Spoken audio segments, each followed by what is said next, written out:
All right, everybody, it's me, Jermaine, and I'm back for another Simple Truth video update. Kind of rapid fire. First time I've made videos like this back to back in a long time.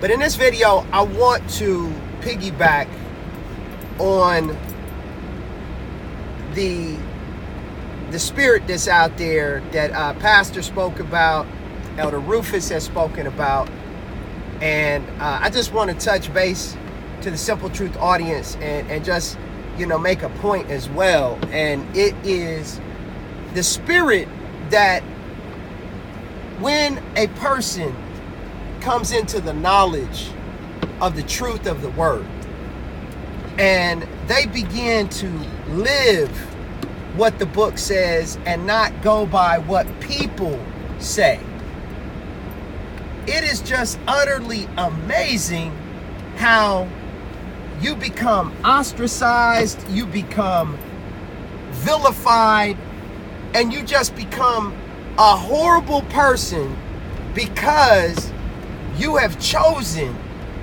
to do what Yeshua HaMashiach, Jesus the Christ, asked and requested for those that are his followers to do. And it doesn't matter what else you do. I mean, you can decide to adopt a pronoun of any kind. You can decide that you want to live in an alternative lifestyle. You can become a whoremonger. You can become a drunkard. You can become a dope addict. And people will have more acceptance of you and give you more of a benefit of the doubt than for you making the conscious choice to follow the Most High in the way that he has deemed that he should be followed. Not the way you think he ought to be followed, not the way different people and as they call them, the church fathers, people who've written commentaries, not their interpretation, but the interpretation of the word as it is laid out, as best as we can follow, because there'll be many that say, oh, well, the book has been tainted. Well, I don't care how tainted anyone wants to accuse the book of being. I know a man and I know a ministry and I know people who made the conscious decision 25 years ago, some more recent than that, to follow the book as the book is laid out and follow a man that is following the book. People say, oh, well, you don't have to worry about it's not about following a man. Well, I do believe Paul said, follow me as I follow Christ. Well, when you find someone that follows Christ unequivocally and unapologetically and speaks the truth no matter what, cries aloud and spares not, then what's your excuse? Well, I know what your excuse is. I apologize for having to ask a question that I already know the answer to. But that's what you're supposed to do. When you ask a question, you should already know the answer. Well, the answer is the fact that many out there are a great majority of people, I myself included, because I'm working on it though. See, there's a difference. Some of what I'm about to say, some are working on it, some are not.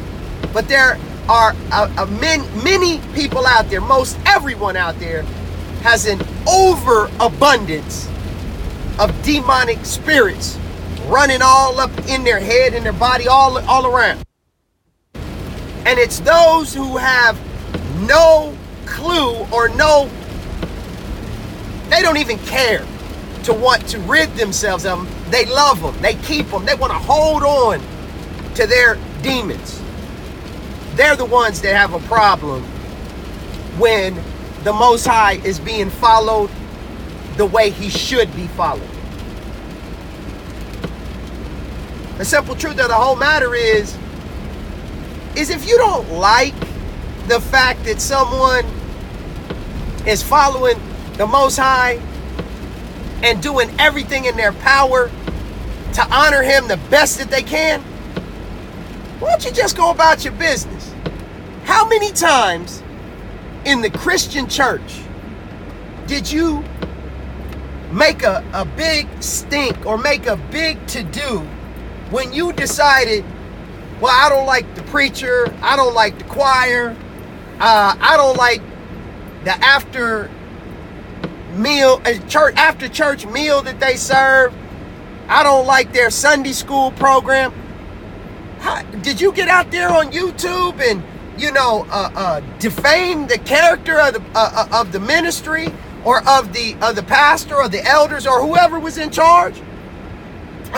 Did you do any of that when you made your choices out there in Christianity? And the answer is hell no. You didn't do none of that. You just went away quietly, found you another church, and you went on in. You didn't make challenges to the pastor. Well, why this? Why this? Why? You didn't ask none of those questions. You didn't even know what the word why was when you were in those type of situations. But yet, you can sit there and you can judge others who are at least making the conscious effort to be better. But you want to continue to be bad at doing nothing. I mean, no, you being good at doing nothing and being bad at trying to do the right thing. This has been the simple truth. And as I always tell you, it's the simple things that are oftentimes the most profound, but yet they're the most difficult to put into practice and to actually do. I want to thank you for joining me, and I'll be sure to see you, and you again on another episode real soon.